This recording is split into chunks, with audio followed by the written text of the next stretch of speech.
I am here in the center square of Skopje, Macedonia, one of the most ancient civilizations, right in front of the Alexander the Great statue, to bring you a very special message that is a response to one of my followers who wrote in on being socially awkward and shy. This person wrote, "Brian, I watch a lot of your videos and I love them and wish that I could do these types of things, but I just can't because I'm too shy and socially awkward because of the fact that I have social anxiety. So how can I deal with the fact that I am so socially awkward?" First of all, for all you viewers out there who have social anxiety or shyness, which is just a nicer word for social anxiety, you know, people who don't want to admit that they have social anxiety because it sounds more clinical and like they need therapy, which they do, will say, "I'm just shy." But that really just means I have social anxiety, and I'm saying it with a nicer word. For all of you people out there who have this, everything that I teach and do myself can work for you, as it's worked for me, because I've also had extreme social anxiety, which is exactly why I got into all of this stuff. And all my clients deal with social anxiety as well, and I help them. So this stuff can work for you as well. You just have to stop using your social anxiety as an excuse to be antisocial. Okay, so don't enable yourself to become some sort of shut-in and live in isolation or something like that just because you have social anxiety or you are shy. But this isn't actually a video on social anxiety and how to deal with it. This is a video on social awkwardness, which is the real reason why people who have shyness and social anxiety will avoid being social, because they feel it is awkward. They feel like they're creating awkward situations for themselves and others, right? And that feels uncomfortable to them, so they will oftentimes choose to be antisocial instead, which is more comfortable for them. But here's the big secret about shyness and being socially awkward, is that honestly, who gives a shit if it's socially awkward? Because guess what? Even people who aren't shy and may not have social anxiety, but maybe totally socially confident, are also socially awkward at times. And it's better to be socially awkward than to be anti-socially awkward. Like, think about it. What actually feels more psychologically healthy to you? Going out and being social in spite of your social anxiety and shyness, and doing so in an awkward way that at least causes you to have human-to-human interactions and make friends with people, or staying at home playing video games or doing whatever it is that you do while you're shut in your house all alone by yourself, wallowing in your own depression and unhealthy mental states. You obviously know that you need to be a healthy social animal in order to be psychologically healthy. You need to get out there and be socially interacting with others and making friends. So it's better to be socially awkward than to be anti-socially awkward, because you're still being that awkward, creepy person when you're sitting alone at home doing nothing and just wallowing in your own depression, right? But when you're getting out there and being social, even if you're being awkward, it's at least more psychologically healthy and much less creepy. And you'll find that in the end, it doesn't matter if when you were socializing, you were being a bit awkward or really awkward, because everyone is a bit awkward or maybe really awkward when they are first meeting strangers at times. Even the most socially adept people who are socialites and social networkers like myself will be socially awkward at times. The difference is that we give ourselves permission to be socially awkward and to put ourselves into awkward situations so that we can be social. We don't punish ourselves and tell ourselves that we are wrong and should feel bad for it. We just consider it a normal, natural part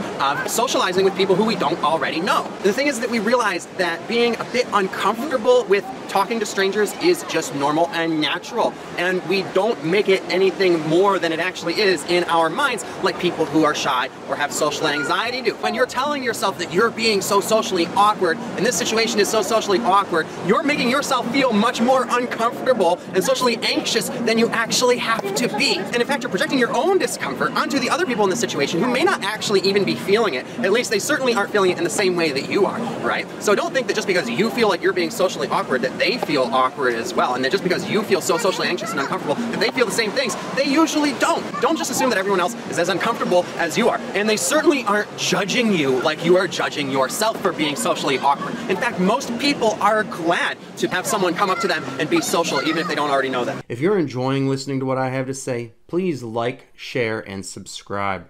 And if you feel I'm adding value to your life, you can also tip me at the PayPal link below in proportion to the amount of value added.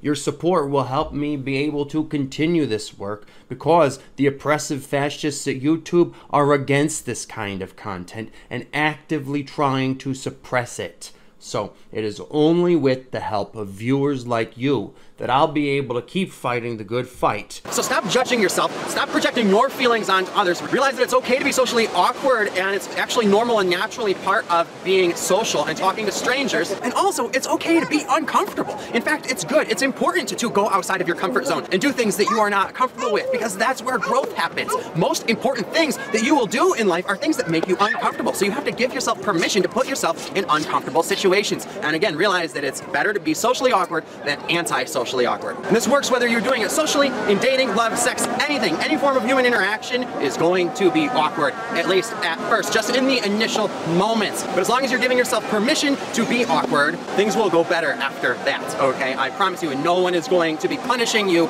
for it except yourself. But guess what? It's always going to also come back at any important moments in your interaction or in the relationship that you're trying to develop, right? You know, after that initial awkwardness goes away and you get comfortable and you start building rapport with someone, then later you're going to try to get sexual. And then that's going to be a bit awkward for you. And then later on, after that, you might try to have the relationship conversation with them. And that might feel a bit awkward and uncomfortable. So the fact is that any awkwardness you feel is really just a signifier that you are about to do something important that is significant for you, that you should be doing. So awkwardness is actually good. You should see it as a sign of good things. I mean, you think that people like me who do really well with women, it's because we never do anything wrong, never say the wrong thing, or act awkward at all, and we're always saying the exact right thing or completely smooth. No, it's not like that at all. And in fact, we're not always even feeling confident, but we just do it anyway. We try our best. But what I've actually found that's very interesting between the times when I'm being socially awkward versus the times when I have been, you know, socializing a lot and really getting in the zone and getting confident and just going into like God mode where I feel like I could do or say anything in any situation. And I'm going out to pick up chicks and approaching them like in front of their families and like doing all sorts of crazy stuff that's like really over the top and really delivering it with full and complete confidence and smoothness and always saying the right thing because I've been so socialized at that point, is that it actually has diminishing returns. The more confident and proactive I get, the less returns that I get. And when I'm being socially awkward, I actually get a higher rate of returns because when you're being socially awkward, it just seems more innocent and sweet and genuine and nice and non-threatening all around. So people actually appreciate it when I'm socializing and being a bit socially awkward, whereas when I'm like being the pickup monster type of thing, I may get positive reactions out of people, but I'm not really getting the rate of returns. I'm not getting the same number of phone numbers and dates and relationships. And it's because people are just a bit suspicious of me, you know, like it seems a bit more threatening. So you're actually gonna get better results when you're going out there being socially awkward. You just have to give yourself permission to be social. That concludes this video. Thanks for listening. I hope I mansplained that good enough for you. If you like what you heard, please click the like button. And if you feel you gained some value from this video and would like to give some back, please do so with the PayPal link below because your support helps fund me doing this work and fight the good fight for men like you. If you are ready to take the red pill and wake up from the matrix and the matriarchy controlling it and learn everything you need to know about female on male sexism, get your copy of my newly released book called Misandry Exposed. On sale now for a special price that won't last long. So check it out by clicking the link below. And otherwise, take care of yourselves, men, because no woman out there is going to.